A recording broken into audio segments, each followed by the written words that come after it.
నమస్తే, నేను Prashanth. 2024 Gaddar awards only Telangana వాళ్ళకే ప్రాముఖ్యత ఇచ్చారా, ఆంధ్ర వాళ్ళకు కూడా ఇచ్చారా అనే విషయాలు అయితే తెలుసుకుందాం. దీని గురించి అయితే మాట్లాడేందుకు ప్రస్తుతం మనతో పాటు సీనియర్ జర్నలిస్ట్ దుర్గా వడ్లమణి గారు ఉన్నారు. నమస్తే అండి. నమస్తే మేడం, గద్దర్ అవార్డ్స్ ఇవ్వడం జరిగింది. ఇందులో తెలంగాణ వాళ్ళకే ఎక్కువ ప్రాముఖ్యత ఇచ్చారా, ఆంధ్ర వాళ్ళకు కూడా ఇచ్చారా? ఏమండి, ఇక్కడ ఎవరికి ప్రాముఖ్యత ఇచ్చారు అనేది కాదు. గద్దర్ అవార్డ్స్ లో చాలా ఫ్రీ హ్యాండ్ ఇచ్చి ఎవరు ముఖ్యమంత్రి రేవంత్ రెడ్డి గారు, తర్వాత ఉప ముఖ్యమంత్రి భట్టి విక్రమార్క గారు, సినిమాటోగ్రఫీ మంత్రి కోమటిరెడ్డి వెంకటరెడ్డి గారు, తర్వాత ఎఫ్డిసి చైర్మన్ దిల్ రాజు గారు, తర్వాత ఎఫ్డిసి ఎండి హరీష్ గారు, ఇలా మీరు ఎవరిని తీసుకున్న ఎవరి ఇన్వాల్వ్మెంట్ లేకుండా కమిటీలు ఇండివిజువల్గా వాళ్ళ డెసిషన్స్ వాళ్ళు తీసుకున్నారు.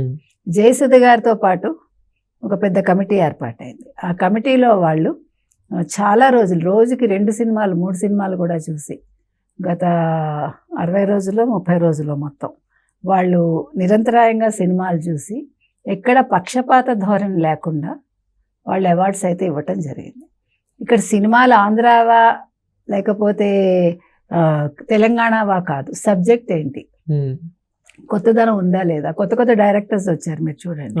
అలా అనుకుంటే అల్లు అర్జున్కి ఇవ్వాలా, ఇవ్వద్దా? అల్లు అర్జున్కి ఇచ్చారు కదా. కల్కి 2898 AD నాగ అశ్విన్కి ఇచ్చారు. ఇక్కడ ప్రాంతీయత కానీ లేకపోతే ఇది కాదు చూసింది. వాళ్ళు సినిమాలో కొత్తదనం చూశారు, కథలో కొత్తదనం చూశారు, ప్రెజెంటేషన్ చూశారు, చిన్న సినిమా అయినా ఇచ్చారు, కొత్త కొత్త డైరెక్టర్స్కి ఇచ్చారు, కమిటీ కుర్రాళ్ళకి ఇచ్చారు కదా.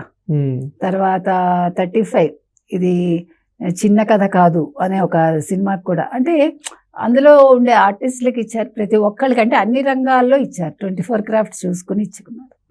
కాబట్టి ఇక్కడ అసలు ఎటువంటి అనుమానాలకి తావులేదండి. ఈసారి 14 సంవత్సరాల తర్వాత గద్దర్ అవార్డ్స్ అంటే తెలంగాణ ప్రభుత్వం ఇచ్చింది.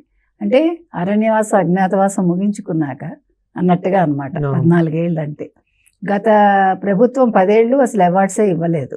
అంటే ఏ తెలంగాణ బేస్ చేసుకుని కేసీఆర్ గారు వచ్చారో ఆ తెలంగాణకి ఆయన ఇంపార్టెన్స్ ఇవ్వలేదు. కళకి ఎప్పుడు కూడా ప్రాంతాలు ఉండవు, కళకి ఎల్లలు ఉండవు. కళాకారులు ఇప్పుడు ఎక్కడి నుంచి ఎక్కడికి వచ్చైనా నటిస్తున్నారు కదా. అందులో తెలుగు వాళ్ళు అసలు అలాంటివి ఆలోచించారు. 2 తెలుగు రాష్ట్రాల్లో కూడా వీళ్ళు మన వాళ్ళు కాదని ఎప్పుడు అనుకోరు. ఈవెన్ తమిళియన్స్ అనుకోరండి.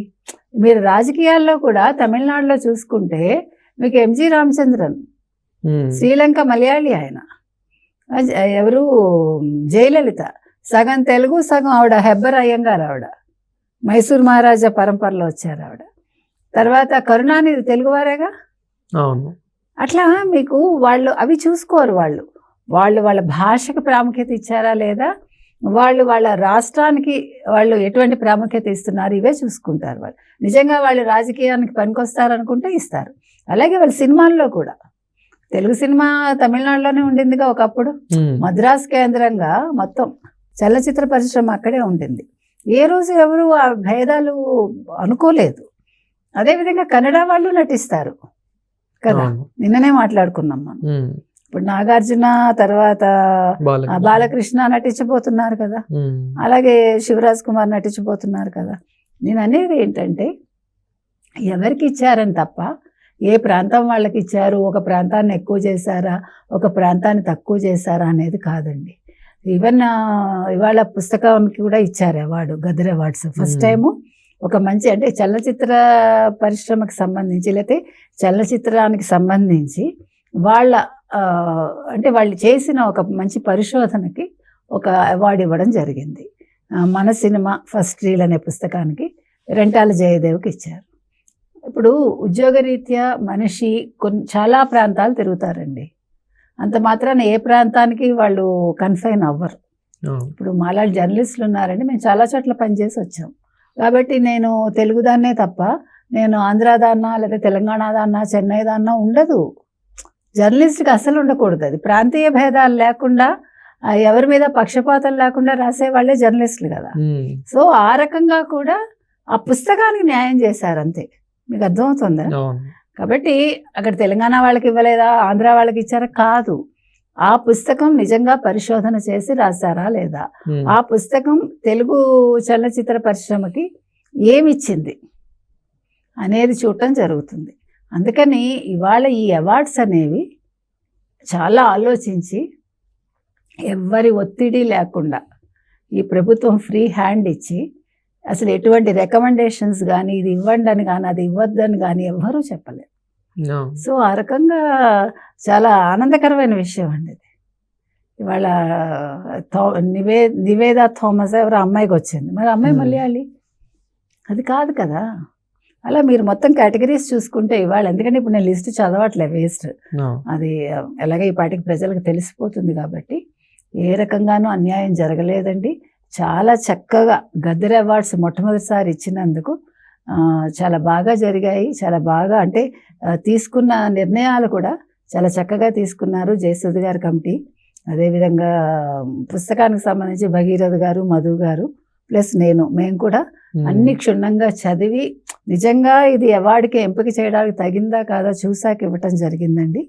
కాబట్టి ఈ అవార్డ్స్ మీద ఎటువంటి కాంట్రవర్సీ లేదు, అవసరం లేదు నా ఉద్దేశం. అంటే సో మీరు కూడా అక్కడే ఉండి కొంచెం డిసిజన్ తీసుకోవడం జరిగింది కాబట్టి అదే టీంలో ఉండి, సో అక్కడే ఏమైనా ఇష్యూస్ లాంటివి కానివ్వండి ఇలా ఏమైనా? అసలు ఏది లేదండి, ఎంత ప్రశాంతంగా మాకు అసలు ఎవరు మమ్మల్ని ఇబ్బంది పెట్టింది కానీ, మాకు ఇలా చెయ్యండి అని కానీ, మీకు నిజంగా అది జెన్యున్ అనిపిస్తే చెయ్యండి అని ఎండి చెప్పారు, చైర్మన్ దిల్ రాజు గారు చెప్పారు, ప్రతి ఒక్కళ్ళు చెప్పడం జరిగిందండి. నిన్న ముఖ్యమంత్రి గారిని కలిసినప్పుడు కూడా వాళ్ళు కూడా అదే మాట చెప్పారు.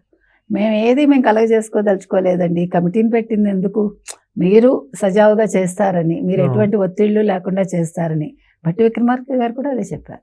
కాబట్టి ఎంత బాగుందో చూడండి. అలాంటప్పుడు మనం ఇలాంటి కమిటీల్లో పని చేయాలని అనిపిస్తుంది మనకి. అంటే మనం సొంతంగా నిర్ణయాలు తీసుకోగలిగి నిజంగా ఇది ఒక అవార్డుకి అర్హత ఉన్న పుస్తకమో లేదా అర్హత ఉన్న ఒక సినిమానో లేదా ఒక నటుడో నటీమణో ఇలా మనకి అది ఉన్నప్పుడు మనం కూడా ఉత్సాహంగా పనిచేస్తాము. దాని మీద ఎటువంటి నెగిటివ్ ఇది రాదు, నెక్స్ట్ ఎటువంటి కాంట్రవర్సీస్ ఉండవు నాకు తెలిసి. కాబట్టి మనం తప్పకుండా తెలంగాణ ప్రభుత్వాన్ని, ముఖ్యంగా ముఖ్యమంత్రి రేవంత్ రెడ్డి గారిని, అదేవిధంగా ఉప ముఖ్యమంత్రి భట్టి విక్రమార్క గారిని, సినిమాటోగ్రఫీ మంత్రి మన కోమటిరెడ్డి వెంకటరెడ్డి గారిని, చైర్మన్ దిల్ రాజు గారిని, ఎండి హరీష్ గారిని మరోసారి అభినందిస్తూ, కమిటీలో ఉన్న జయసూద్ గారి టీంకి కానీ, భగీరథ్ గారు, మధు గారు, మిగిలిన అందరికీ కూడా మనం ఈ సందర్భంగా అభినందనలు తెలియజేద్దాం. Thank you.